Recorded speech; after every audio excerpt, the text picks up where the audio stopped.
Сәлем құрметті көрермен, мен бүгін екі видео түсіріп отырмын. Орнынан тұрмай, себебі басқаша мен видеоларды өте сирек түсіретін адам сияқтымын. Қазір сіздерге қысқаша ғана шамам келсе 5 минуттық тез қазір оқайын деп жатқан кітаптарымды көрсеткім келіп отыр. Бірінші кітап детектив жанрындағы. Мен есімім Ақерке. Әдебиеттанушымын. Осы каналға өзімнің оқып жүрген кітаптарын, оқайын деп жүрген кітаптарын, алған кітаптарын, оқылмай қалған, оқығым келетін кітаптар туралы ақпарат салып отырамын. Бүгін мен сіздерге өзімнің оқып жүрген кітаптардың ішінде міндетті түрде мән беруге болатын екі кітап көрсеткім келіп отыр. Біріншісі Netflixте сериалы шыққан, ал қазір менің қолымда кітабы бар, өзінің оригиналды кітабы «Каштановый человек» деген Сорен Свенструп. Сорен Свенструп мүмкін басқаша оқылатын шығар, білмеймін нақты. Бұл автормен менің мүлдем қатысым болмады. Ешқашан оқыған жоқпын. Бірақ кейінгі кезде бір жаңа бір дүние оқығым келгенде осы сериал туралы естіген болатын. Бірақ мен өте әсершіл адаммын. Яғни ужас, триллер, қорқынышты кино немесе өте ауыр киноларды қарауға шамам келмей жатады. Бірақ оны оқып көруге мен кішкене өзімнің ойымда, миымда, көзімде барлық дүниелерді кішкене бояуларды қараңғылатпай барынша ашық көргендіктен мүмкін сондықтан болар осы кітапты оқығым келді. Мына кітапты маған оқушыларым сыйға тартқан болатын жаңа жылға. Сондықтан да ерекше өзіме, білмеймін, студенттер атынан биология тобының студенттерінің сыйлығы болды. Өзім үшін бір кітапханамдағы ерекше кітаптардың біріне айналды. «Каштановый человек» өте қорқынышты кітап, біріншіден.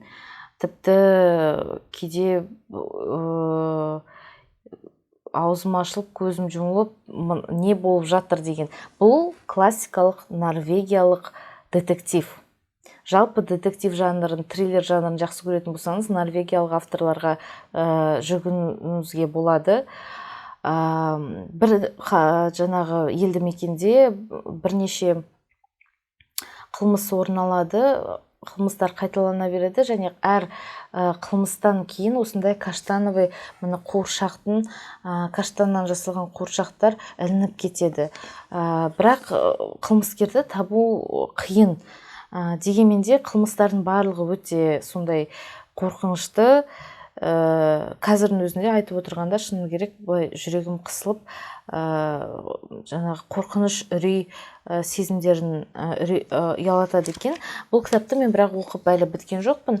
Сондықтан да оқып біткенде маған соңы ұнады ма, ұнамады ма деген бөлек ролик. Жалпы әр оқыған кітабым туралы бөлек ролик түсіргім келеді. Егер мүмкін түсіріп жататын болсам, түсіремін.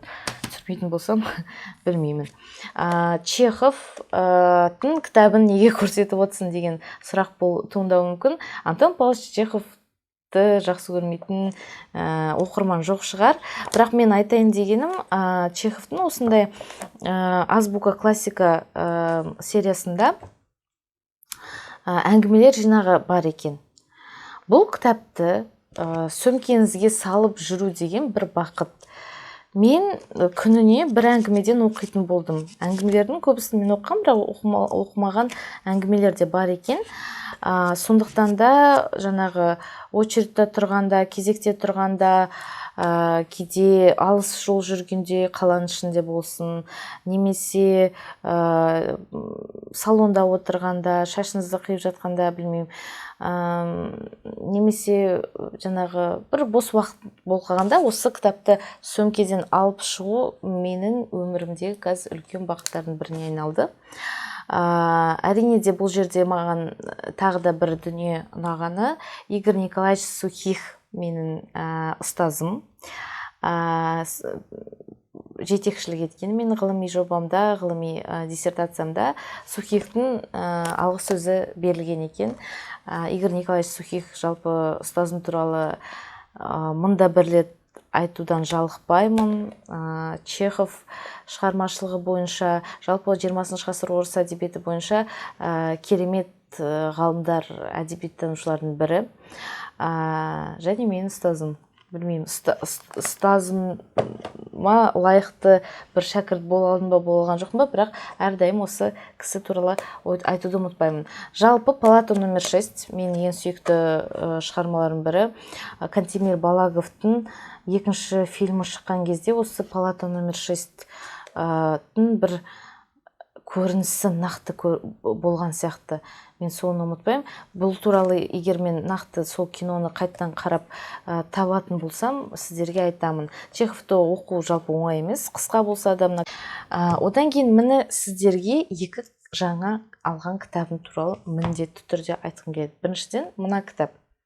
Бұл жаңа кітап. Алексей Сальниковтың «Петровы в гриппе» деген романы.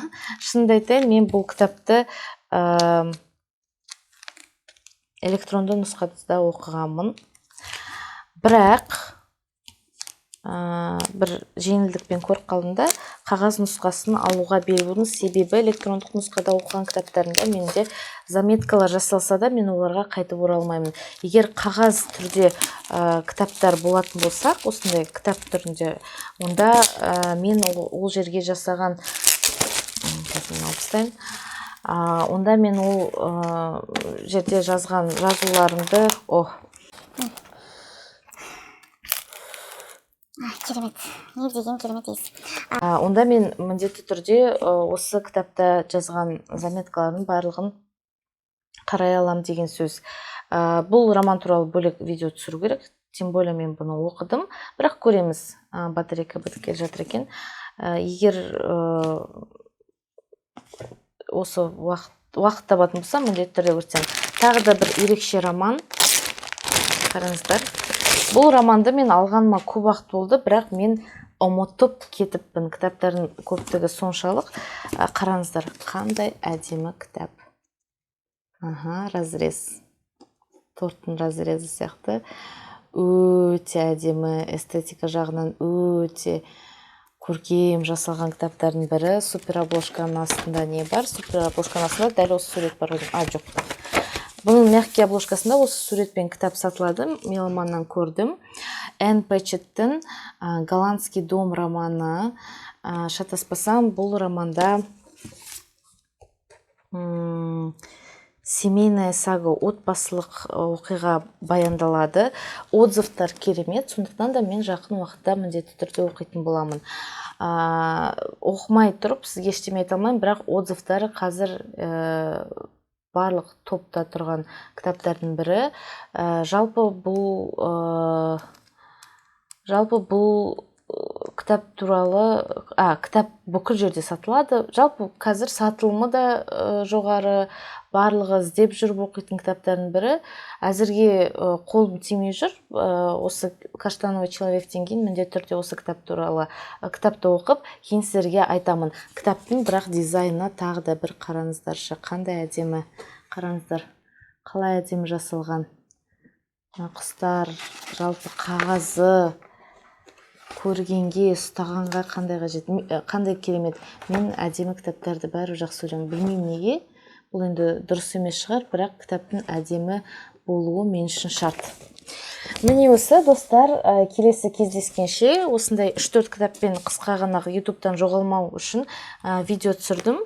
Кейін «Каштановый человек», Энн Пэтчетт және тағы да басқа оқыған кітаптарымды, алдында көрсеткен кітаптарым барлығын мен оқып бітірдім. Сондықтан да, мәселен, Алан Мурдың «Иерусалим» кітабы туралы сөйлескім келеді. Джон Стейнбектің тағы да бірнеше романын оқыдым. Айтатын дүние өте көп. Үлкен өтініш, маған лайк қойып, подписка жасасаңыздар, онда көбірек видео түсіруге әрине де құлшынысым да артар еді. Жақсы, сау болыңыздар, келесі кездескенше.